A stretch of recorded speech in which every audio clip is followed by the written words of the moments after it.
Seguimos entonces con esta primera sección del taller, prepararse para rendir. Estoy respondiendo a la segunda pregunta, ¿qué hay que estudiar? Y estoy con la segunda parte de la respuesta, es decir, ya vimos los 11 ítems en los cuales podemos desglosar el contenido de la materia y ahora quiero decirles o indicarles algunas características que debería tener el conocimiento que logremos de estos 11 ítems. Y entonces voy a hacer una distinción entre 4 características, que por supuesto las voy a ver ahora por separado, pero van a ver que tienen una relación entre sí y que deberían combinarse de alguna manera. Vamos con la primera característica. La primera es el nivel de detalle de la información que puedo aportar cuando alguien me hace una pregunta acerca de un tema, cuál es el nivel de detalle con el que doy esa respuesta. Con el nivel de detalle me refiero específicamente, para usar una metáfora, no sé, cinematográfica por decirlo de alguna forma, es que si yo cuando doy mi respuesta es como si estuviera haciendo una toma muy general y muy alejada de eso que estoy enfocando, ¿no es cierto? Entonces los detalles de la imagen van a ser muy pocos y muy globales, muy superficiales, muy generales. O si yo enfocando una determinada entidad o un objeto, hago un zoom, me acerco muchísimo y entonces percibo ahí en la imagen una gran cantidad de detalles que desde la toma anterior yo no podía percibir, discriminar ni identificar. Entonces, usando esta metáfora del zoom, más alejado o más cerca, el nivel de detalle de la información que yo aporto cuando me hacen una pregunta también está como una especie de continuo, desde muy poco detalle cuando doy una respuesta, entonces doy una respuesta muy superficial, general, sintética, muy simple y muy corta, a una respuesta muy detallada, ¿no? A un zoom, y entonces puedo dar una respuesta con una gran cantidad de detalles acerca de lo que se me está preguntando. Ejemplo concreto de una y otro tipo de respuesta. Alguien podría preguntarme acerca de argumentos en contra del funcionalismo y yo podría decir, con muy poco detalle, muy superficialmente, dar solamente el título de un argumento y decir, bueno, un argumento en contra del funcionalismo es el argumento del espectro invertido. Fin de la respuesta. Nivel de detalle mínimo, ínfimo, escaso, pobre. ¿Está mal esa respuesta? No está mal, porque es cierto que el argumento del espectro invertido es un argumento en contra del funcionalismo. Entonces, esa respuesta es correcta, pero es absolutamente pobre, muy superficial, ¿está bien? Entonces, en el extremo opuesto de nivel de detalle, yo debería, o es esperable que yo aporte muchísimo más detalle en relación a esta respuesta que acabo de dar. Entonces, más nivel de detalle sería que me pregunte por un argumento en contra y yo decir, un argumento en contra del funcionalismo es el argumento del espectro invertido. El argumento del espectro invertido parte de una situación que llamamos de espectro invertido. Doy todos los detalles de en qué consiste que una persona tenga el espectro invertido respecto de otra. A continuación, premisa 2, no sé, sería algo así como una teoría filosófica adecuada acerca de los estados mentales debería dar cuenta de los aspectos cualitativos de los estados mentales. Cuando aplicamos el funcionalismo para entender la diferencia entre una persona con el espectro invertido y una persona con el espectro normal, notamos que el funcionalista no podría hacer una diferencia respecto del aspecto cualitativo de los estados mentales que tienen uno y otro. ¿Por qué? Porque sus estados mentales son funcionalmente equivalentes. Entonces, si una teoría filosófica no logra dar cuenta de las diferencias relevantes en los aspectos cualitativos de los estados mentales de dos personas que tienen diferencias en sus aspectos cualitativos, esta teoría, como conclusión, no es una buena teoría. Algo así debería ser la respuesta mucho más detallada acerca de un argumento en contra del funcionalismo.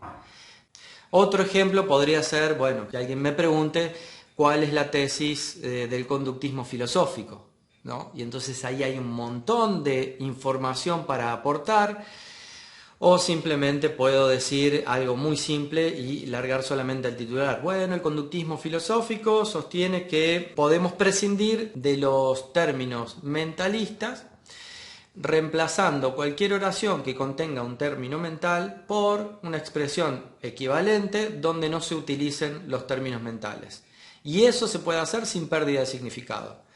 Bueno, bastante extensa la respuesta, pero también bastante sintética, porque yo podría decir mucho más acerca del tema del error categorial, de los términos disposicionales, en definir qué es un término disposicional, qué es un error categorial, en qué consiste hacer esta especie de traducción de una frase en otra frase, que es lo que los conductistas llamaban parafrasear una frase, concretamente, bueno, etcétera, etcétera. Puedo dar una versión muy superficial, con poco detalle, o una respuesta muy detallada. Lo ideal sería que ustedes den una respuesta tan detallada como está en los textos que tenemos que estudiar. Es decir, en una escala de 1 al 10, si yo en el texto tengo detalles de nivel 9 y yo la respuesta que doy en el examen es de nivel 2, y bueno, es un poco pobre, ¿no es cierto?, en relación a la información que teníamos.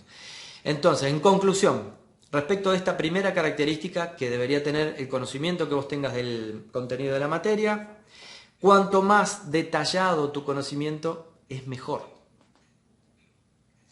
Pasamos entonces a la siguiente característica, que es el alcance. Bueno, el alcance tiene que ver con cuán acotada o amplia es la respuesta que doy, cuán acotado o amplio es el conocimiento que tengo acerca de un tema.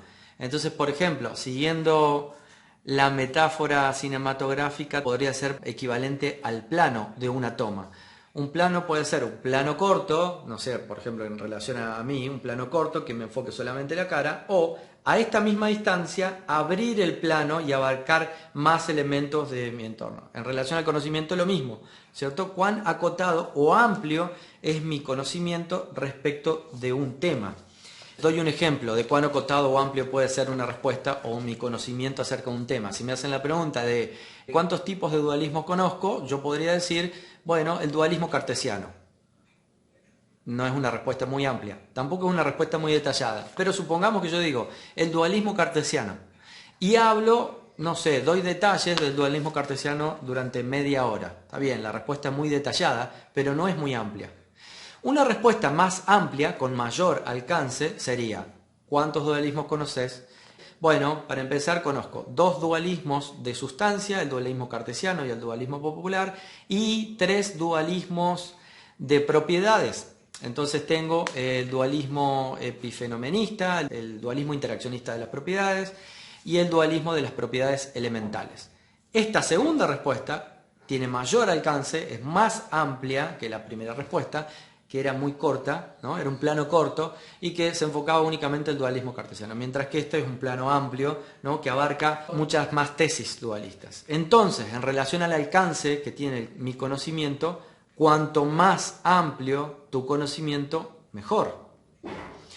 Por otro lado, por supuesto, esta característica se combina con la anterior, y entonces podemos combinar alcance con nivel de detalle, y podemos decir, cuanto más amplio y detallado es tu conocimiento, mejor.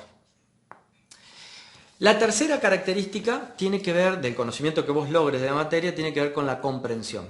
En este sentido, podríamos aplicar algo así como una fórmula que diga, bueno, más vale comprensión que memoria, ¿está bien? Vale más un conocimiento que adquirí comprensivamente que un conocimiento que simplemente memoricé y repito como un loro. Repetir de memoria como un loro lo hace hasta un loro. El tema es que nosotros tenemos que manejar el conocimiento de manera comprensiva. ¿Está bien? En este sentido, cuanto más comprensivo tu conocimiento, mejor. Y por supuesto, esta característica se combina con las dos anteriores. Entonces podemos combinar nivel de detalle, alcance y comprensión. De manera tal que podemos decir, cuanto más detallado, más amplio y comprensivo tu conocimiento, mejor. Y así llegamos a la última característica que tiene que ver con la estructuración del conocimiento. La mayoría de los conocimientos que tenemos que adquirir durante el estudio de la materia tienen una determinada estructura lógica, una determinada secuencia. Por ejemplo, en una discusión, es más, vamos a algo más acotado. Primero tengo que tener Por ejemplo, memoria para acordarme de las definiciones de las palabras, de las definiciones de los conceptos. Tengo que tener memoria para comprender la secuencia de un argumento. Un argumento no se puede contar en cualquier secuencia porque primero están las premisas y después está la conclusión. Bueno, sí, podría plantear primero la conclusión y después las premisas, es cierto, pero tenemos que entender las relaciones que hay entre premisa y conclusión y tenemos que tener entonces estructurada la relación entre los enunciados que forman parte de un argumento. Ir de una premisa a otra premisa, de esa premisa a otra más y de ahí llegar a la conclusión. El conocimiento tiene una estructura. Lo mismo pasa con algo más complejo como una discusión. Yo voy a entender una tesis y voy a entender los argumentos a favor y en contra si entiendo la estructura de esa discusión que se está desarrollando. Ni qué hablar acerca de los problemas. Entonces, para tener un conocimiento que sea acabadamente comprensivo, tenemos que estructurar nuestro conocimiento, tenemos que entender cuál es la estructura del conocimiento, de eso que estamos aprendiendo. Y para eso muchas veces hace falta la memoria. Memorizar la estructura, que va primero, que sigue y cómo termina. Algo así como un cuento. Un cuento tiene un inicio, un desarrollo y un final, y uno tiene que aprender de memoria la secuencia del desarrollo de la historia. De la misma manera hay que memorizar la secuencia lógica en la que se puede desarrollar un argumento o la secuencia lógica en la que podemos estructurar una discusión compleja. Y eso hay que memorizarlo. Entonces, en este sentido, ahí es donde también tiene un rol importante la memoria, ¿no?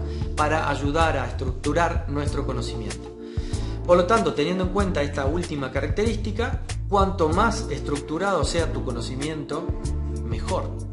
Y por supuesto que esta característica se combina con las tres anteriores. Entonces podemos combinar nivel de detalle, alcance, comprensión y estructuración del conocimiento. Con lo cual, cuanto más amplio, más detallado, más comprensivo y estructurado tu conocimiento, muchísimo mejor, ¿sí?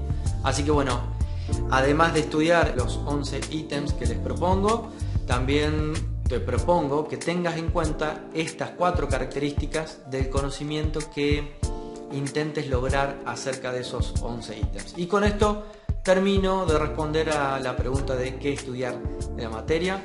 Así que bueno, los espero en los próximos videos.